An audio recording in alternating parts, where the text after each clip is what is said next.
السلام عليكم ورحمة الله وبركاته. أهلا بيكم في فيديو جديد من سلسلة 30 Days of Pandas على الليت كود، ولسه مكملين في البلاي ليست. وإن شاء الله النهاردة هنحل سؤال رقم 24 بعنوان Actors and Directors who cooperated at least 3 times. اوكي، في السؤال بتاعنا مدينا تيبل واحد بس اللي هو اكتور دايركتور، وفيه 3 كولوم. اول كولوم هو الاكتور اي دي، والتاني هو الدايركتور اي دي، والتالت هو التايم ستامب. طيب السؤال طالب منك ايه؟ هو بيقول لك هات لي كل البيرز اللي هم الاكتور اي دي والدايركتور اي دي، حيث ان الاكتور اتعاون مع الدايركتور at least 3 times. حلو حلو. طيب تعال نوضح الكلام ده اكتر بيه لما نبص على الانبوت تيبل ونجيب القلم بتاعنا.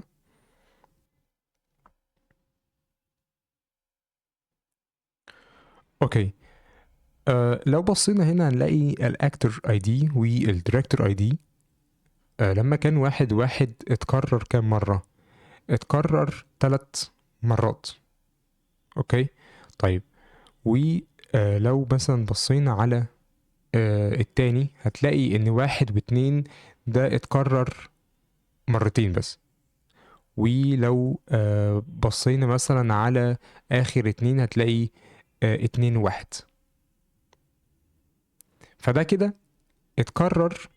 خلينا مثلا نجيب لون تاني. فده كده اتكرر 3 مرات، وده اتكرر مرتين، وده اتكرر مرتين. وهو السؤال بيقولك at least 3 times، فبالتالي أنا هاخد ده ودولت أنا مش عايزه، صح كده؟ ولو بصينا على الاوتبوت هو فعلا رجع لي الاي دي بتاع الاكتور اي دي 1 والديريكتور اي دي ب1. اوكي، فاللي هيحصل كالتالي.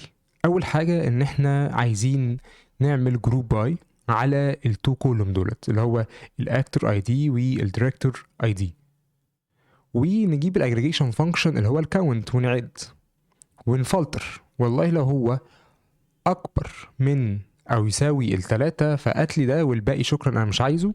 وكده يبقى السؤال خلص. فخلينا كده ننتقل لخطوة الكود ونحل سوا خطوة بخطوة. أول حاجة أنا محتاج أجيب الداتا فريم وأجيب لها الجروب باي، ولكن المرة دي هيكون 2 كولوم اللي هو الأكتور اي دي والديريكتور اي دي. اوكي، وأدخلها as a string. تمام. والاجريجيشن فانكشن هيكون الكاونت، انا عايز اعدهم، وما ننساش الريست اندكس. اوكي، وممكن نأساين ده كده في ال df ونريتيرن ال df. عايزين بس نشوف الاول شكلها هيبقى عامل ازاي.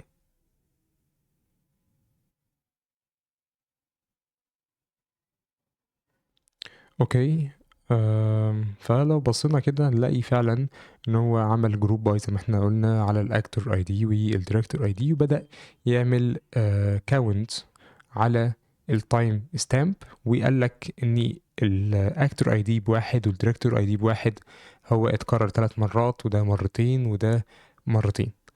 الخطوة اللي بعديها انا محتاج افلتر بناء على الكونديشن اللي هو قاله لي اللي هو at least 3 times. اوكي طيب، خلينا كده نحذف الريتيرن ونبدأ نفلتر على الكولوم اللي هو اسمه تايم ستامب.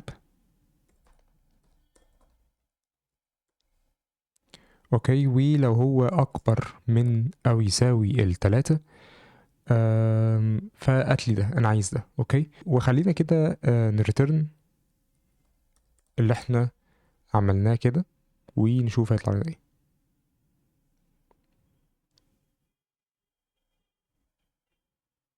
مظبوط، هو رجع لنا بس اللي هو اكبر من او يساوي 3، وفي حالتنا هنا مفيش بس غير الواحد واحد بس. طيب هو عايز التو كولوم اللي هما الاكتور اي دي والديريكتور اي دي، فبالتالي يا اما اخد دولت يا اما ازحلق التايم ستامب. فبالتالي انا الاسهل بالنسبه لي ان انا اعمل له ايه؟ اعمل له دروب. اعمل دروب لمين؟ اعمل دروب للتايم ستامب. اوكي. وما ننساش الاكسس هيكون ب1.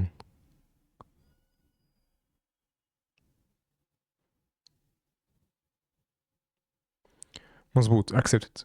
خلينا نسبمت.